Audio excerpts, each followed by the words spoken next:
Que a paz do Mestre Jesus possa ficar com todos nós até o fim desta reunião. O Espiritismo é interessante como Allan Kardec organizou esse trabalho do Espiritismo. O Espiritismo ele partiu como um fato científico primeiro, porque disseram para o Allan Kardec que as mesas giravam, não é? E naquelas mesas girantes elas respondiam, mostravam inteligência. E naturalmente que ele vai observar o fato. Então, naquele fato, ele viu que por trás existia espírito se comunicando. Então foi um fato que ele repetiu, e aí, desse fato, ele praticamente criou todo um arcabouço de uma filosofia.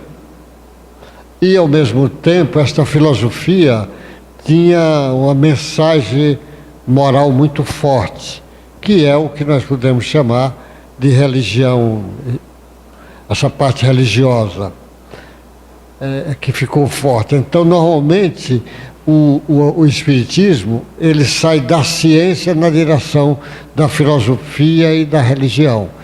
Naturalmente, quase todas as religiões, de um modo geral, as religiões são avisos, são informações, são um fenômeno mediúnico que está por trás.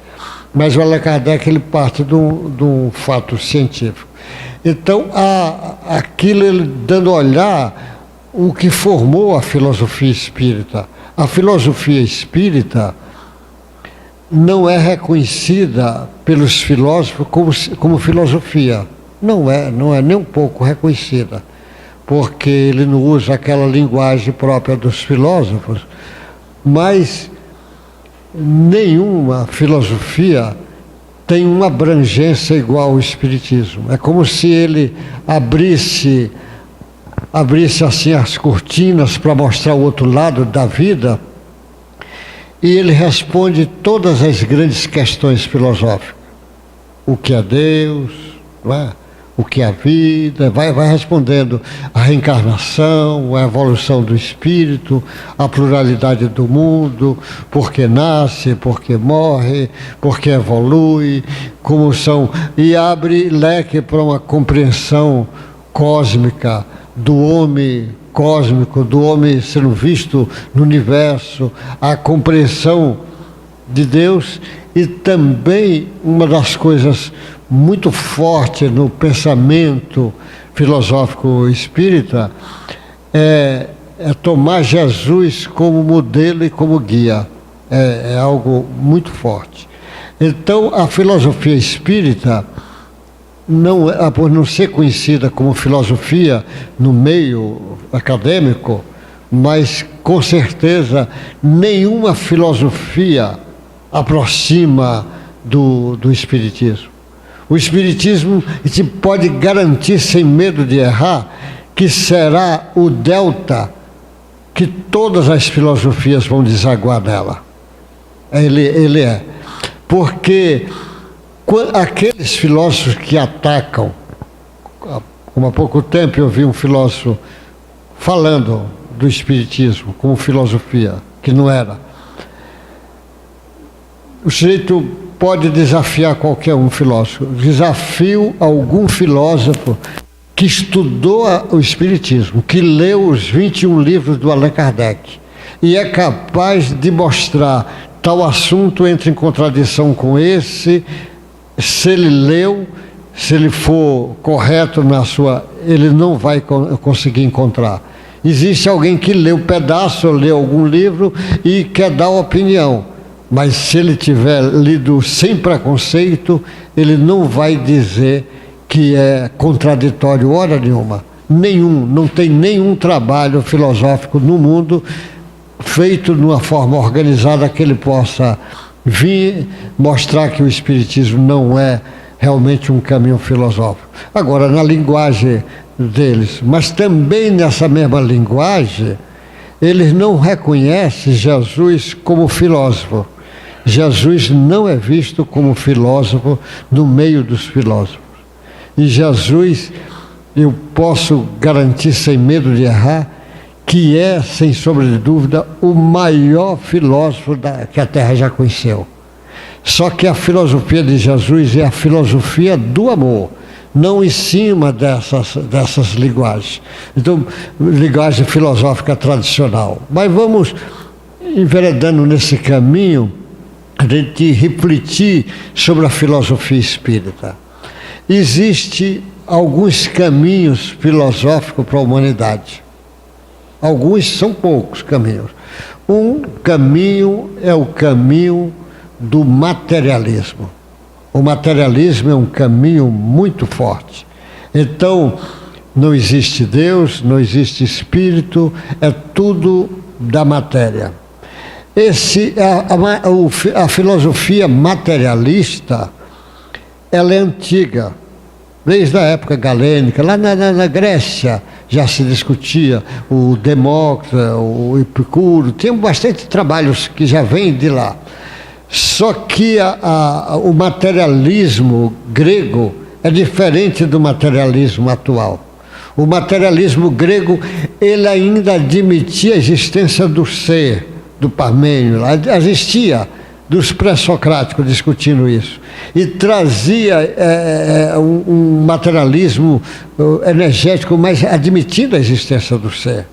Só mais recentemente é que o materialismo tomou esse jeito que tomou atualmente, que trabalha com uma ideia de que só existe matéria, nega a existência desse ser, nega a existência de Deus, do Espírito, e é como está aí o Nietzsche e outras doutrinas materialistas que tem aí, negando tudo.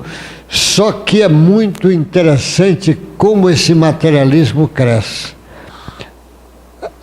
O crescimento da ciência é de pouco tempo, do século XVI para cá. Mas só recentemente, nesses últimos 200 e poucos anos, é que a ciência começa a tomar um caminho de ciência experimental forte. Lá na física, na química, na biologia mais recente. E aí, com o crescimento da ciência, o materialismo começa a crescer. Esse materialismo querendo explicar tudo pela ciência. E o espiritismo começa a crescer, surgir nesse momento do crescimento do materialismo, que ele cresce porque para contrapor o caminho que ia ter aí. Chega o espiritismo na hora certa que o materialista está fazendo o crescimento.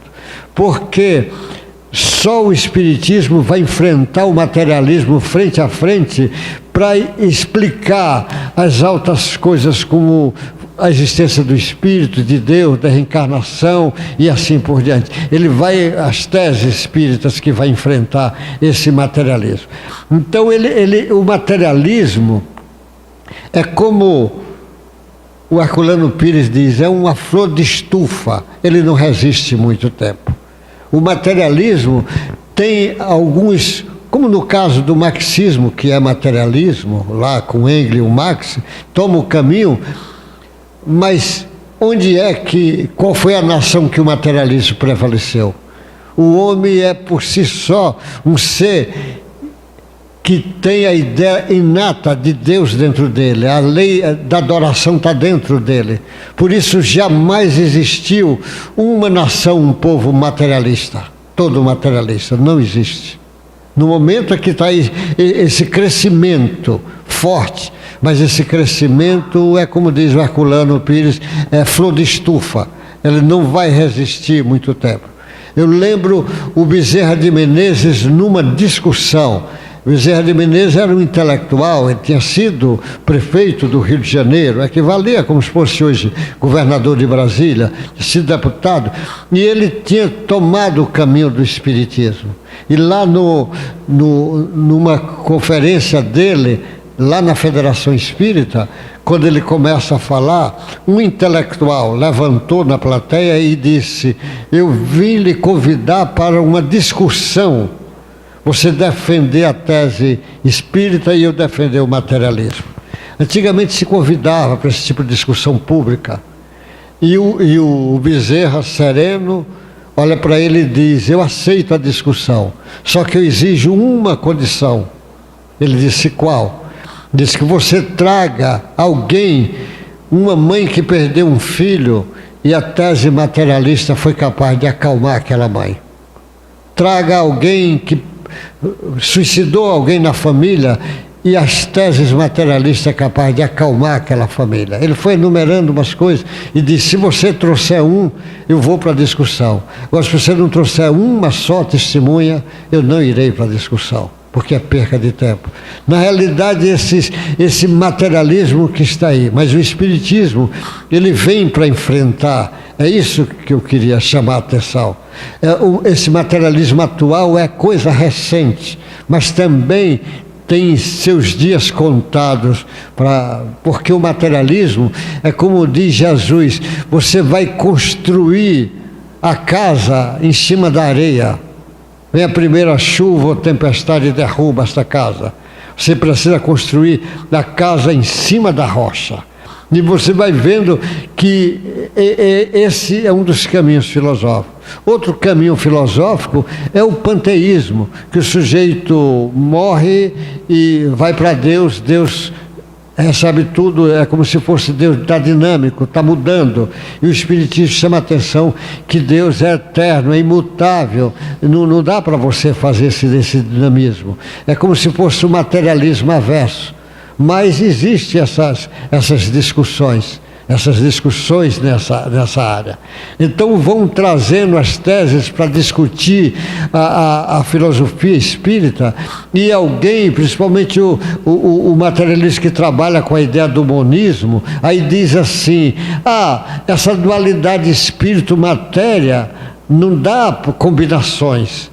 Mas, na realidade, o Espiritismo trabalha com a ideia do espírito e a matéria, princípio inteligente e princípio material, porque o Espiritismo trabalha a ideia de Deus, dando origem ao princípio material e ao princípio espiritual.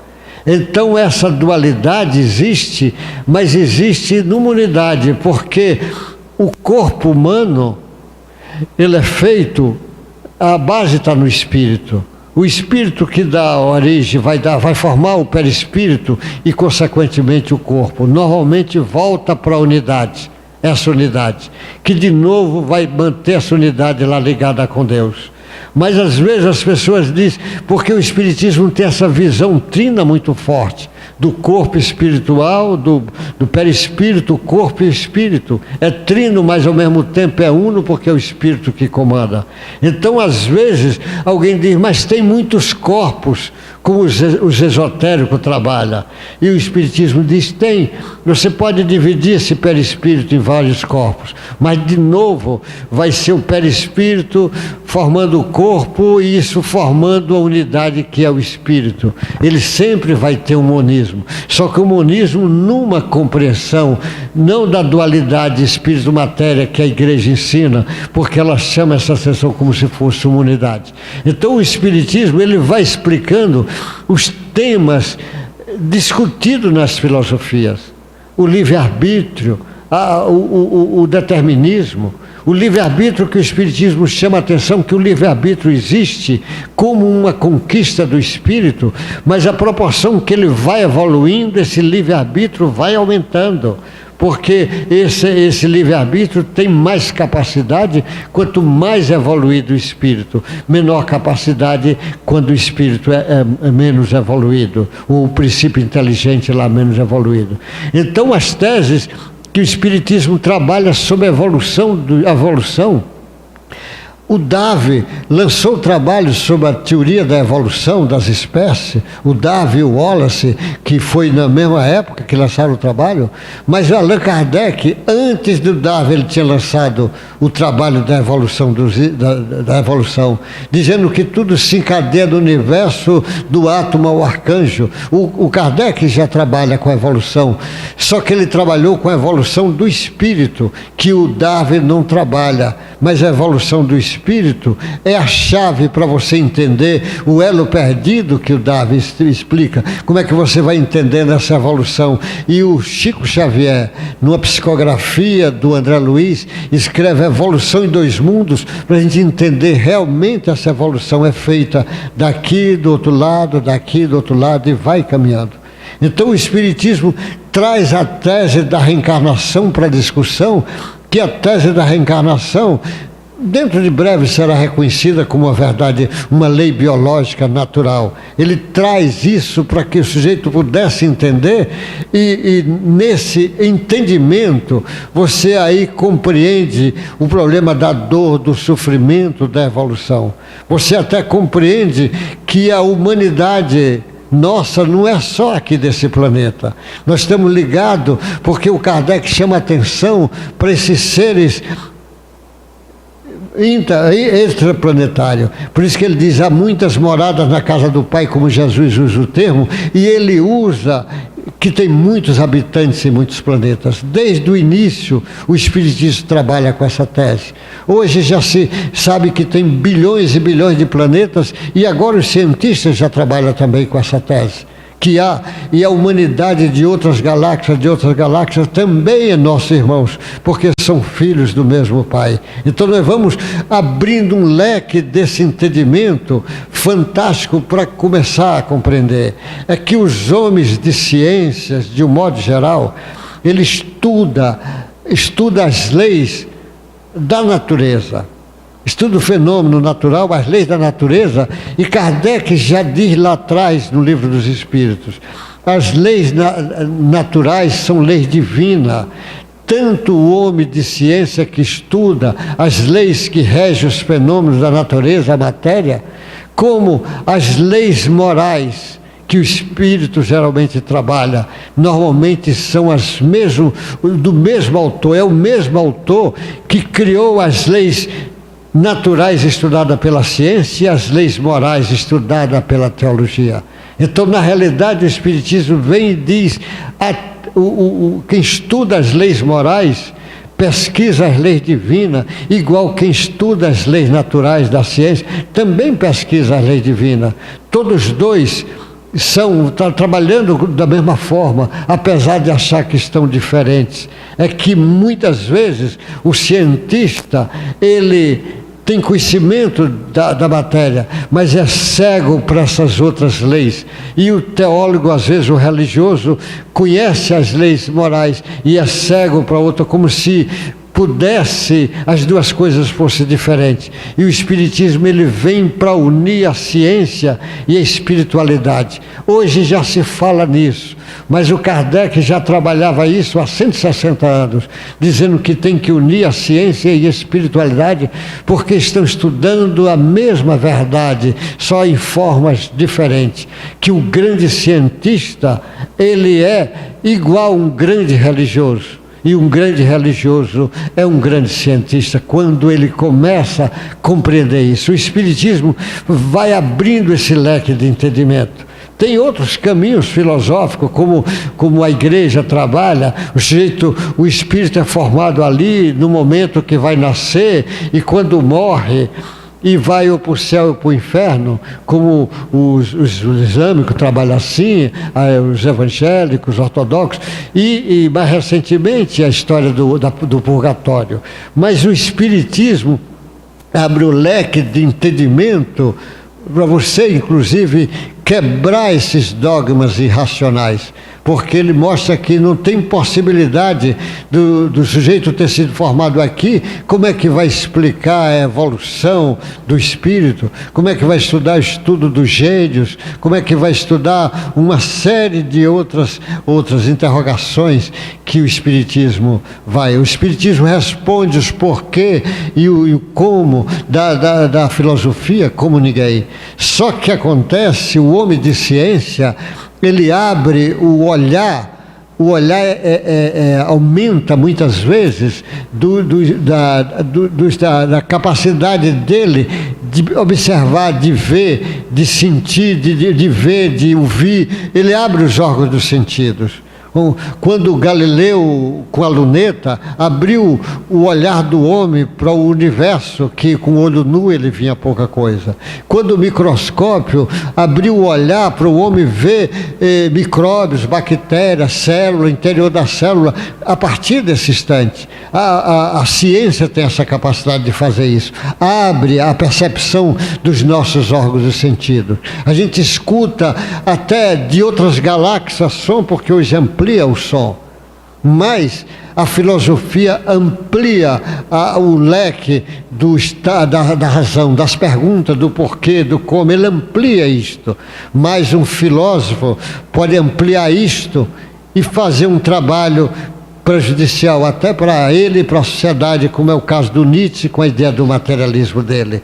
Ou um cientista usa mal a ciência, fazer mau uso da ciência, pode, com o conhecimento dele. E a essência religiosa amplia os nossos sentimentos, amplia a essência. O espiritismo, ele vem estudar a essência religiosa, estuda essa compreensão da religião cósmica. Ele abre. Se você desenvolve o sentimento de bondade, de amor, você não vai fazer mal. Agora, se você desenvolve os sentimentos, mais essa percepção nossa e a razão, lógico que você vai levar vantagem. Por isso que o Espiritismo fala muito nessa tríade: ciência, religião e filosofia. Mas eu gostaria de chamar a atenção de uma coisa muito forte no Espiritismo e forte para as nossas reflexões. Jesus é o filósofo do amor, apesar de não ser considerado filósofo. Olha como é que Jesus governa o nosso planeta, governa essa constelação. É assim que Emmanuel e outros espíritos chamam a atenção disso. Não é só aqui o Emmanuel chama a atenção. Lá na Revista Espírita, a 64, o Hahnemann, numa comunicação sobre obsessão, desobsessão, ele tem uma hora que ele diz assim: porque o Espírito da verdade, que é o nosso Senhor Jesus, governa o planeta Terra. Às vezes a gente escuta isso aqui do Emmanuel, do Humberto de Campos dizendo, ele está lá dizendo, ele diz que Jesus governa a Terra. Ele diz: eu mandarei o Espírito da verdade relembrar tudo que eu tenho de dizer, o Consolador prometido. E o Espiritismo é esse Consolador prometido, esse Espírito da verdade que governa, que o Kardec diz num discurso lá em Bordeaux. Ele fala: ontem eu entrei em contato com o meu guia espiritual, o Espírito da verdade. Ele diz isto, e ele diz que o Espírito da verdade está nas revistas Espírita de Semana Atenção, que vai ficar com ele 15 minutos por mês. Ele diz, e você vai ver lá na mensagem do Evangelho, o Espírito da verdade dizendo: eu, como outrora, eu que há 1800 anos atrás falei que a terra, há muitas moradas na casa do Pai. Você vai vendo uma série de coisas desse caminho. Mas eu só queria chamar a atenção desse para dizer como é que Jesus governa esse mundo filosófico. O homem, em primeiro lugar, ele vai trabalhar a ideia religiosa, porque está inata no homem. Inato. Então ele não tem ainda conhecimento, está na marcha evolutiva dele encarnado.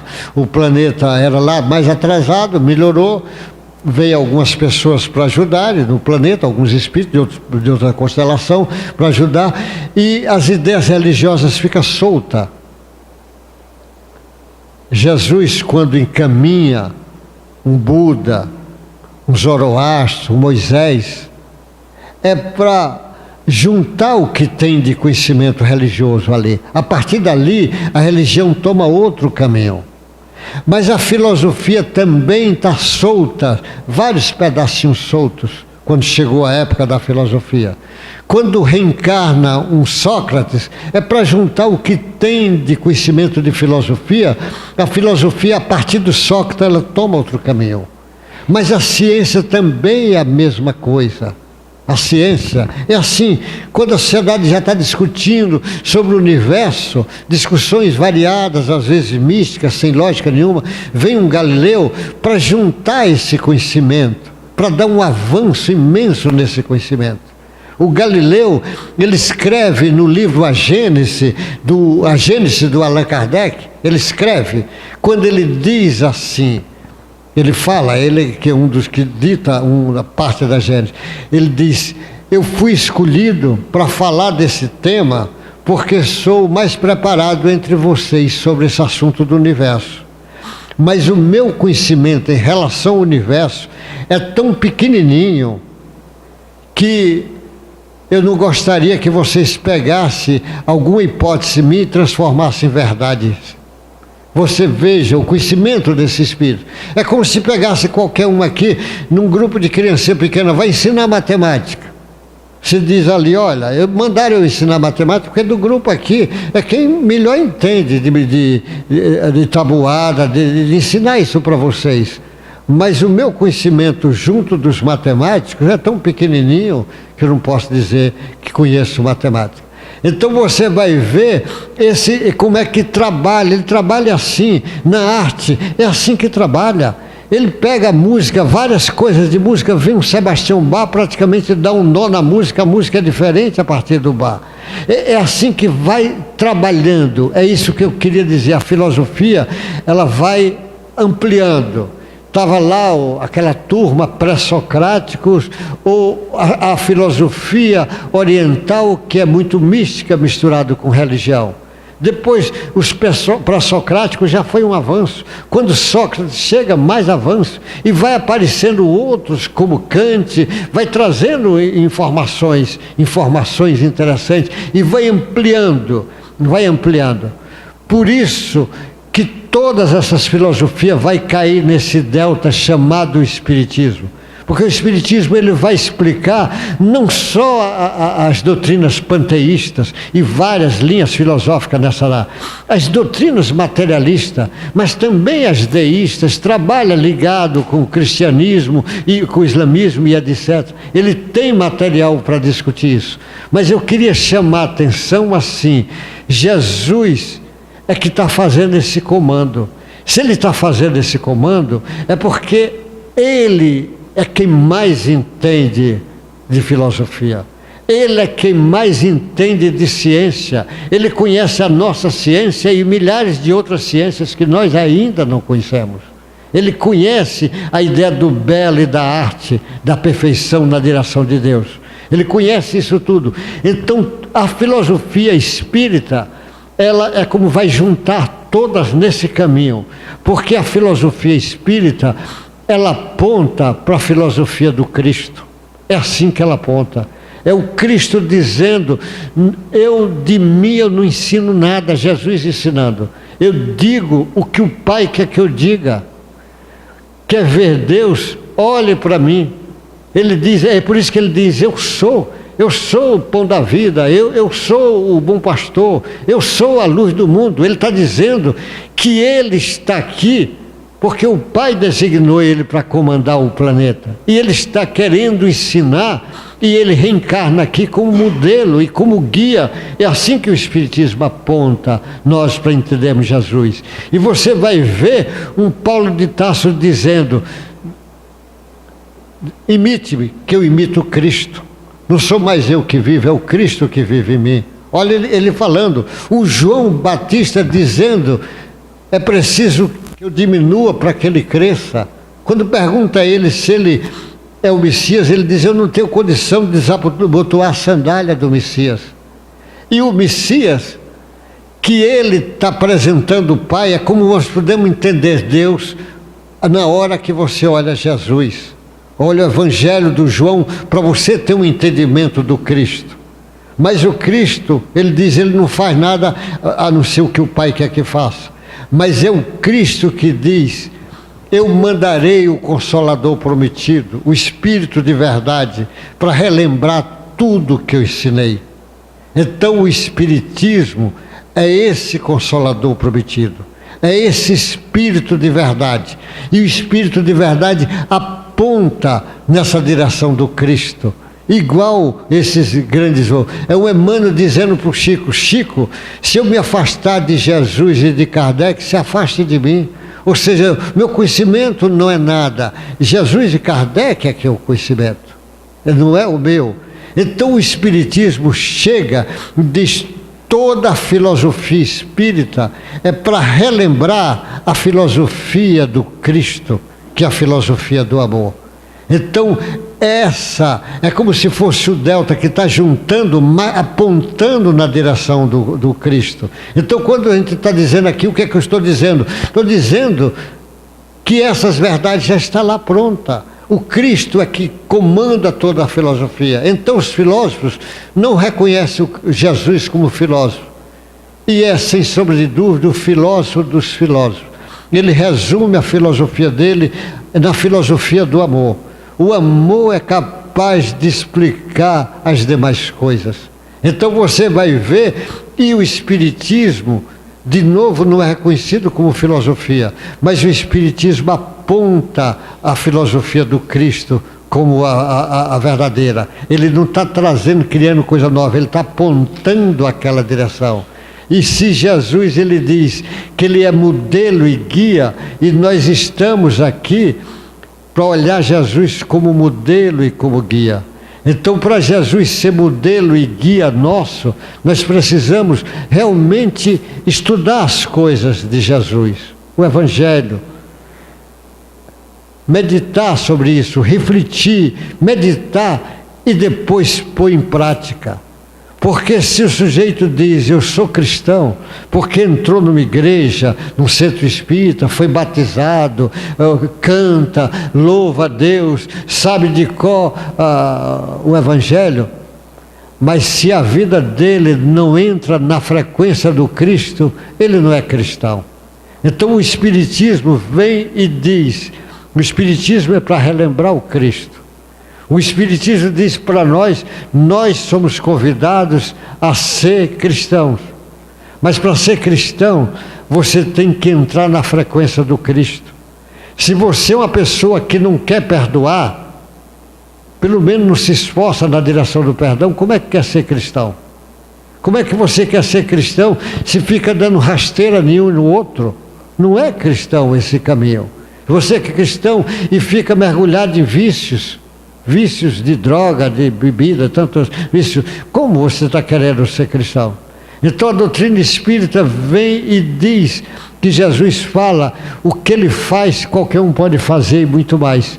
Como é que Jesus acordava cada discípulo dele? Ele acorda uma Madalena, que estava equivocada em algumas coisas dela, mas acorda dizendo, mostrando para ela seguir Jesus. Não é só querer seguir, é preciso ela mudar dentro dela para ela entrar na frequência de Jesus. Quando ela muda, ela vira aquele gigante. O Pedro tem que mudar dentro dele para seguir Jesus. Cada um daqueles caminhos, o Saulo lá, que vira Paulo, mas ele teve que mudar dentro dele para seguir Jesus. O que é que a doutrina espírita diz para nós? Nós somos espírito em evolução. E que momentaneamente estamos estagiando agora no planeta Terra, essa escola abençoada para todos nós. Então nós temos defeitos, bastante defeitos, mas não fique preocupado com os defeitos, porque todos aqui possuem, como Madalena possuía, como Paulo possuía, como Pedro possuía, como João possuía, todos possuem. Mas o que acontece? O Cristo vem e diz para nós, apesar dos defeitos, comece agora a trabalhar as virtudes divinas que está dentro de você. À proporção que você for trabalhando, você realmente vai entrando na fileira do Cristo. Então o Espiritismo diz para nós transformarmos em cristão de verdade, espírita de verdade, não é anular o que você é. Continue sendo o que você é, mas você agora tem consciência para refletir as possibilidades imensas que está dentro de cada um, porque nós somos filhos de Deus. E ele vai mostrando como é que a doutrina espírita diz, no laboratório que Kardec estuda, que é a mediunidade. Ele diz, todos somos médios. E um bom médium você reconhece porque ele entra em afinidade com espíritos superiores. E nós, como é que vamos entrar em afinidade com espíritos superiores? Tem ali crianças passando necessidade. Se você deseja ajudar a criança, e você quer ajudar, quer dar uma xícara de leite, já tem espíritos superiores que vai te ajudar. Vai fazer ligação, você está fazendo ligação. Se alguém está carregando cruzes pesadas, e você não vai carregar a cruz de ninguém, quem somos nós para carregar a cruz de ninguém? Nem o Cirineu carregou a de Jesus, deu uma mãozinha. Mas você pode ser um Cirineu na cruz de muita gente, suavizar. Quando você quiser suavizar a dor do outro, espíritos superiores vai se ligar com você. Na hora que você está o ódio imperando, as trevas, a ignorância, na hora que você fica pensando, meu Deus, me dá sabedoria para eu trazer algumas luzes aqui nesse momento, espíritos superiores se ligam com você.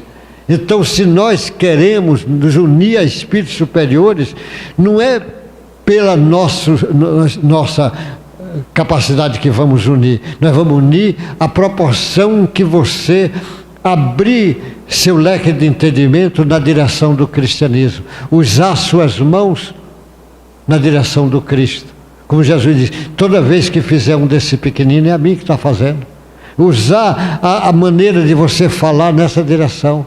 Você começar a policiar você mesmo, educar mais o seu pensamento. Diz palavrões, diminua, começa a parar de dizer palavrões, começa a exercitar um palavreado melhor, exercita mais, vem pensamento ruim, educa teu pensamento, vai educando os seus sentimentos e suas ações, que espíritos superiores ligarão a você.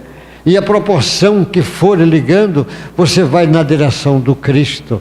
É esse filósofo que o Espiritismo convida. Então nós somos convidados, não é para fazer nada demais. Aonde você estiver, você tem condição de ser um trabalhador do Cristo. Em casa, no trabalho, onde estiver, você tem. É aí que a doutrina espírita vem e abre esse leque imenso para nós. Nós somos filhos de Deus com uma capacidade imensa. O Espiritismo é o Consolador prometido. E o Consolador prometido é alguém que toma Jesus como modelo e como guia. Modelo e guia. O guia é alguém que conhece a estrada e vai nos mostrar o caminho. O guia turístico é assim, ele conhece os lugares que vai nos mostrar. Então Jesus já conhece o caminho que vai na direção de Deus. E ele convida que cada um tome esse caminho. Então a filosofia espírita é o delta que vai desaguar todas as filosofias. Por que o delta? Porque a filosofia espírita vai na direção da filosofia do Cristo, e o Cristo é o pai de todos os filósofos que estão aí. Quando os filósofos entenderem isto, vai ver que às vezes quem está discutindo umas teses filosóficas, às vezes foi encaminhado pelo próprio Cristo. Às vezes a gente precisa entender isso. Só para encerrar hoje o horário, imagine quando nós íamos reencarnar, todos nós, a reencarnação, nós já temos condições de refletir, olha, vai ficar tal família, tal coisas, tais tendências, tais provas, tais expiações, a gente sabe, mas provavelmente todos nós, antes da reencarnação, fica ali num silêncio imenso, porque sabe que é perigoso quando reencarna num planeta como esse nosso. Já reencarnamos tantas vezes e falhamos tantas vezes. Provavelmente todos nós dizemos, meu Deus, me dá sabedoria para não falhar mais uma vez. Porque é muito sério uma oportunidade dessa. É muito sério. Às vezes a pessoa vem, um homem vai reencarnar, vai cuidar de uma criança. A maior finalidade dele é aquela. Chega aqui, nasce um menino com problema, é autista, síndrome de Down, ou alguns tipos de deformidade, e ele deixa com a mãe e vai embora. Chega do outro lado e diz, a única coisa da tua encarnação era essa e você jogou fora. O outro vem com ideia religiosa do espiritismo, ou um trabalho científico, ou na arte, ou no esporte, caminhos variados de cada um. Agora imagine o Cristo quando vinha encarnar na Terra, porque ele não ia falhar, que espírito puro não falha, mas ele sabia a responsabilidade imensa de um planeta inteiro desse nas costas dele, uma multidão toda que ia precisar daquele guia e modelo perfeito. Ele não podia falhar na perfeição, não é falhar que ele não ia falhar, aquele modelo perfeito, porque ele já tinha encaminhado muita gente, os velhos profetas, é tudo encaminhado pelo Cristo.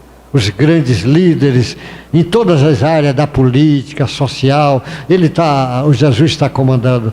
Então a responsabilidade, por isso quando ele volta e diz, eu venci o mundo, nós sabemos como a importância desse mestre. Por isso que o Espiritismo aponta para o Cristo e diz, ali é que está o caminho. E ele aponta a Deus, Jesus apontando. Por isso que nós somos convidados a ser espírita. Ser espírita é ser cristão. E uma das reflexões profundas que nós temos que fazer, o que é que eu estou fazendo da minha atual reencarnação? Que Deus dê sabedoria a cada um de nós, aproveitar esse momento belo da reencarnação de cada um de nós, aproveitar a gravidade desse problema, porque a maioria entra e esquece que ele é um espírito em evolução e fica brigando por ilusões bobas, e nós precisamos tomar consciência dessa importância. Por isso que é importante valorizar a família, valorizar os amigos, valorizar o seu trabalho, valorizar a sua dignidade e ir nessa direção do vigiar e orar que Jesus convida a todos nós. Que Deus guarde vocês, uma boa sorte, e vamos agora à segunda parte do trabalho, não é?